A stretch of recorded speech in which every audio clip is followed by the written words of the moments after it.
Hi, good day. I'm Angeline from PIOQUINTO-12D, and today I'm going to perform the Leopold'S maneuver return demonstration.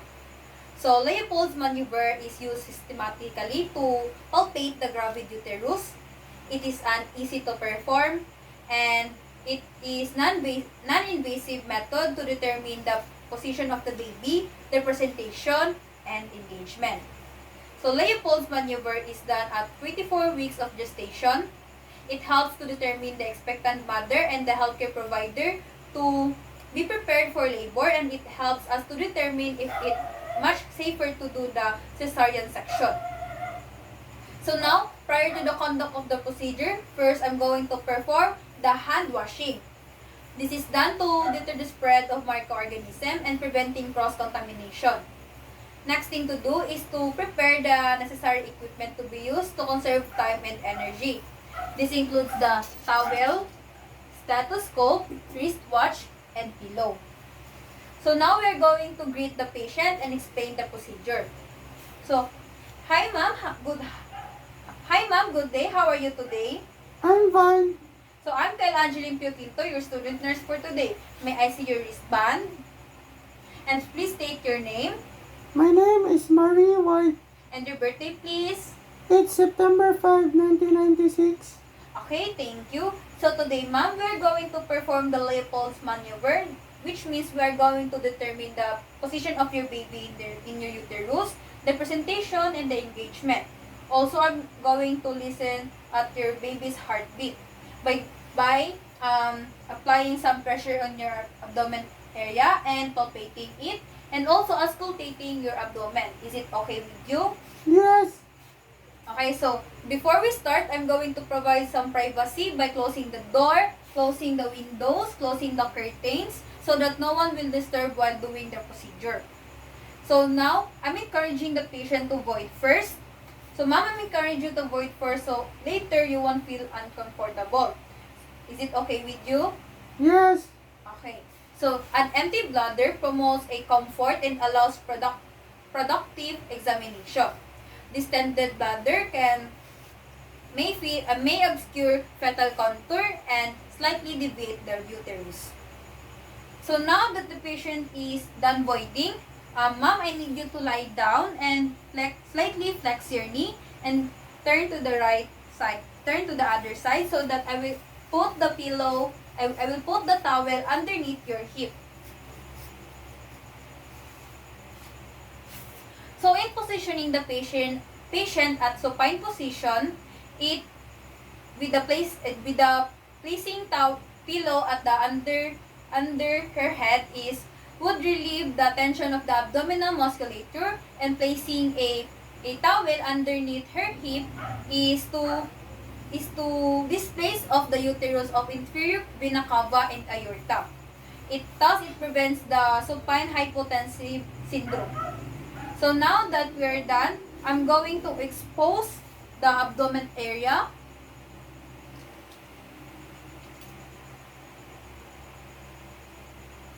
I'm just going to expose where the area will be examined. So let's begin the procedure. First is the first maneuver, which is called fundal grip.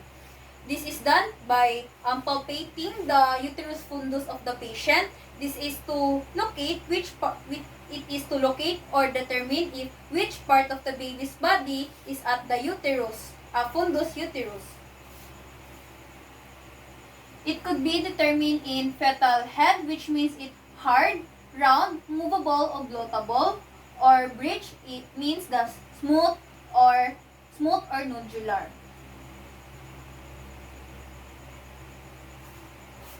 Next is the second maneuver, which is called the umbilical grip. This is done by palpating downward the lateral uterine surface. This is to determine the fetal extremities and the fetal back. By doing this, I'm going to hold here and palpate this hand downward.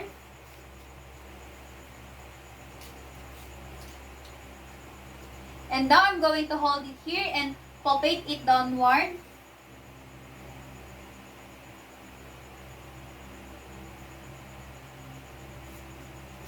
So the next thing to do is to perform the third maneuver, which is called the Pollick's grip. This is done to place my finger and my thumb over the symphysis pubis and grasp the edge of my thumb and finger.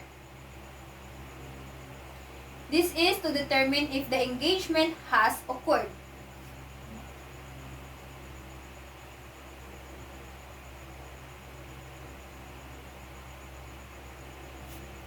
So now, let's proceed to the fourth maneuver. This is done by facing, now I'm going to face at the women's feet so that I'm going to determine if the third maneuver findings is correct and as well as to determine the presenting of the hypogastrium of the mother and determine the cephalic prominence. So if the prominence is at the head, is at the fetal extremities, then the head is flexed. If the prominence is at the fetal back, then the head is extended. So by doing this, I'm going to palpate it downward.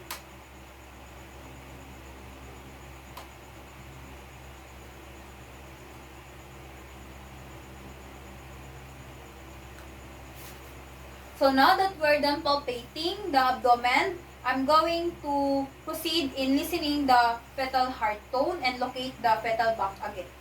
So ma'am, that we're done palpating your abdomen, I'm going to proceed by auscultating your abdomen to listen the heartbeat of your baby. Is it okay with you? Yes. Okay. So I'm going to listen at the baby's heartbeat by using stethoscope for about 1 minute.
So now that we're done with that procedure, I'm going to explain the findings to the patient.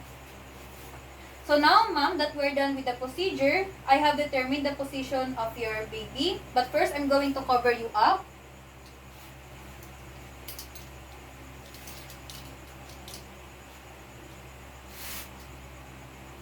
Are you comfortable right now, ma'am?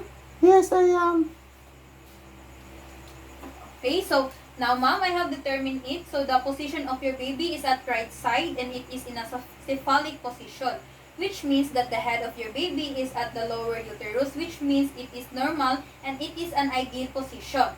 And your engagement has occurred.